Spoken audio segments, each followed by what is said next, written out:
welcome back to my channel. I'm Victoria from Keep It Holistic, where I talk about healthy living, motherhood, and more.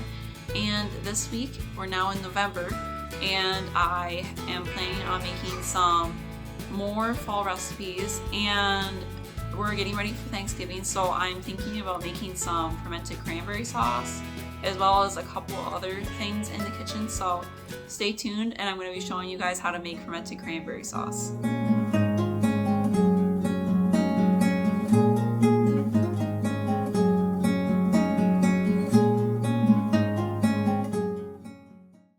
So we're going to be making some fermented cranberry sauce, and if you hear that cheeping in the background, that's just our smoke detector. Our smoke detectors they went on a frenzy this morning because we turned on our heat for the first time of the season, and so they went off, for a few minutes, and then now one of them is cheeping, chirping, I guess. So we have to go to the store soon and get some batteries for it. But in the meantime, there's going to be a little bit of cheep in the background, and so we're going to be making some cranberry sauce here, and I like to blend up my cranberries first a little bit. I still like to have some chunks of cranberry, but I like to have a little bit more blended, and then I'll do that in the food processor. I may have to, because I only have 2 smaller jars, so I might have to put it in 2 smaller jars. And then also, typically with this recipe, I'll use the juice from a fresh orange, but I don't have one today. I forgot to pick up an orange, so I'm going to do it without the orange.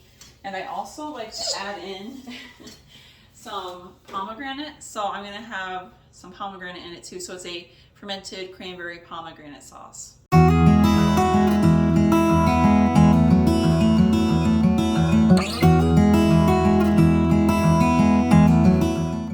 For this recipe, you're going to need 8 ounces of fresh cranberries, the seeds from 1 whole pomegranate, and the juice and the zest from 1 orange.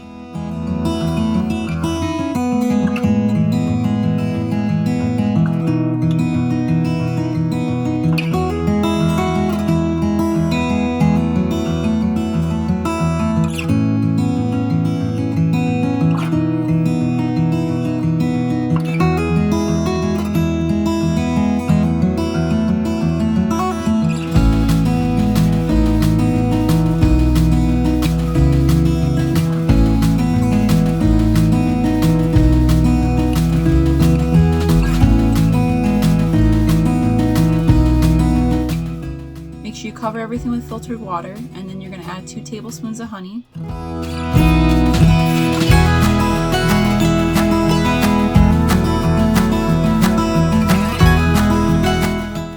a teaspoon each of cinnamon, ginger, and clove, and a teaspoon of salt.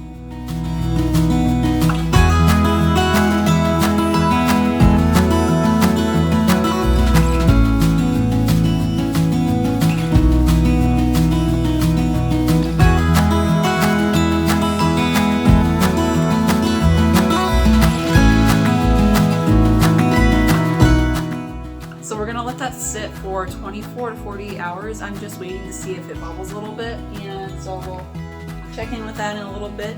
And usually I make that with orange, as I mentioned before, the orange juice and zest from a fresh orange, but I forgot to pick one up. So I will have the regular recipe linked down below for my fermented cranberry and pomegranate sauce. And then tomorrow I'm planning on making some baked pears with some pecans and maple syrup and some other stuff. So stick around, I'll show you how I make my baked pears. To make baked pears, you're going to slice the pears in half lengthwise and scoop out the centers.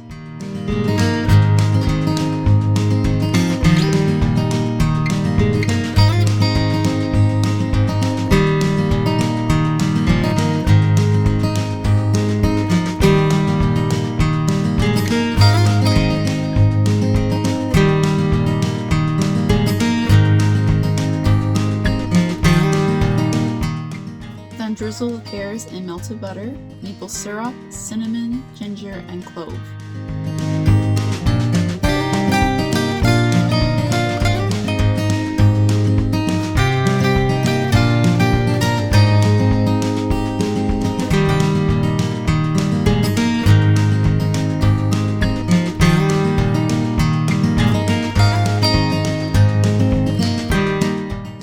Then you're going to flip the pears over and bake at 350 for 20 minutes.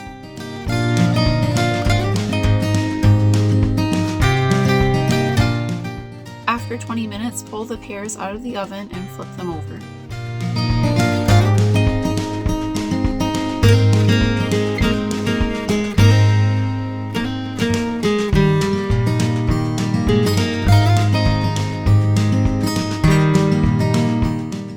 Stuff them with brie and pecans and place back in the oven for another 10 to 20 minutes until the brie has melted.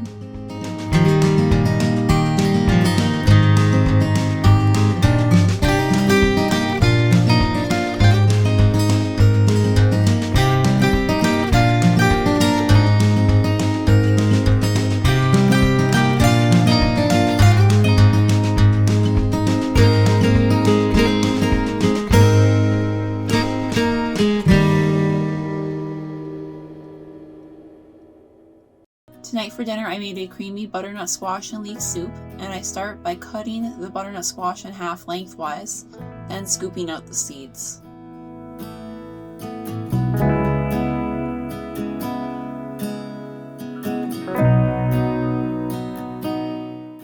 Place the squash face down on a baking dish with a little bit of water in the bottom and cook at 400 degrees for 45 to 50 minutes.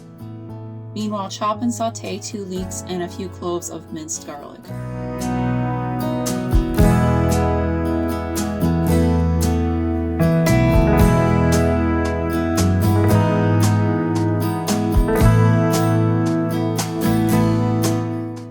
Puree the butternut squash, leeks, and coconut cream until creamy.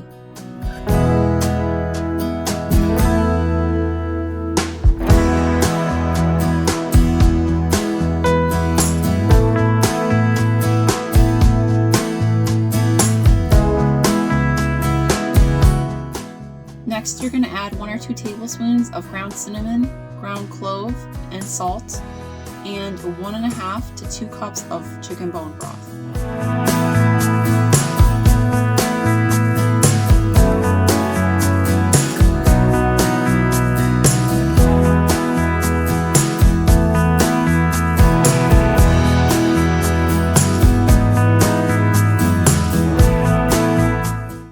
So today I'm going to be making some pumpkin pie, and I'm going to be making it from scratch from a sugar pie pumpkin here. So we're going to take this pie pumpkin and turn it into a pumpkin pie, and it's going to be gluten-free and dairy-free, but you're not going to be like, you know, tapioca starch and xanthan gum and stuff. I'm using almond flour, using maple syrup, just natural whole food ingredients, but still dairy and gluten-free for my family because we have a lot of allergies and stuff.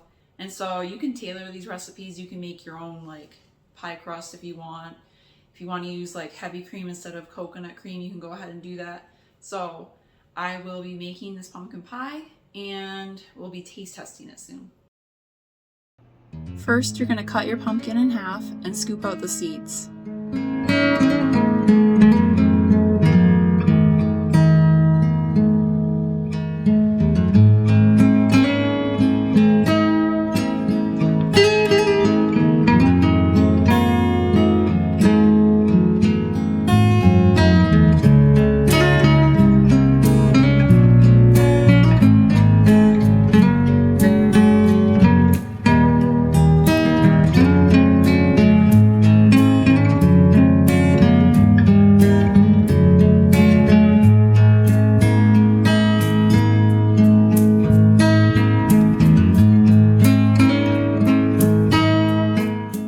Cover your pumpkin with melted butter or oil, and then flip the pumpkin halves over and place in the oven at 400 degrees for 20 minutes.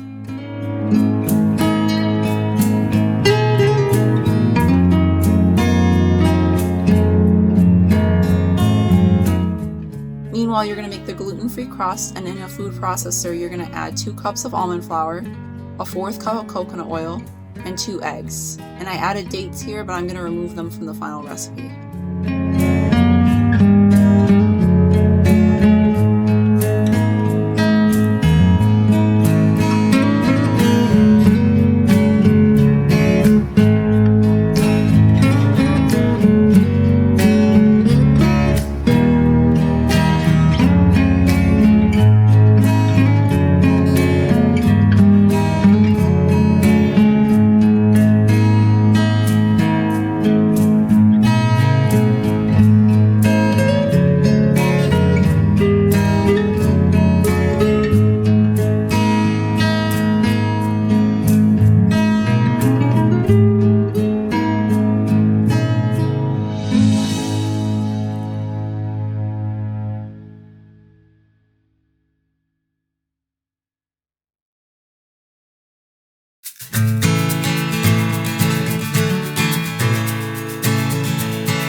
Next, you're going to make the filling, and you're going to start by whipping up 2 eggs.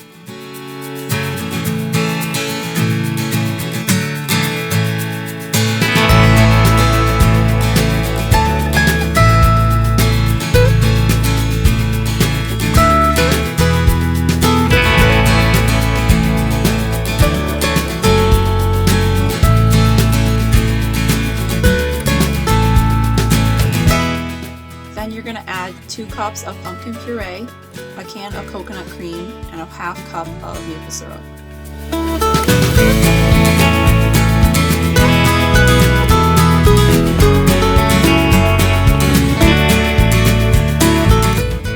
Lastly, you're going to add a teaspoon each of cinnamon, nutmeg, and clove.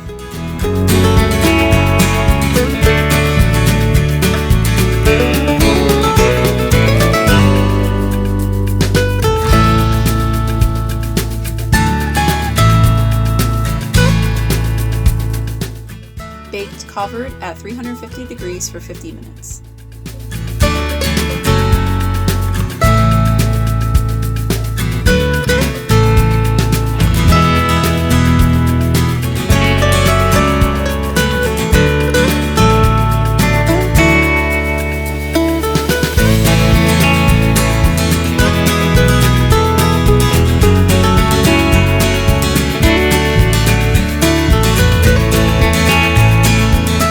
So we have our little taste testers here, and they're ready to taste test some pumpkin pie. Okay, so it's really yummy, and then it's really really yummy. Charlotte, what do you think?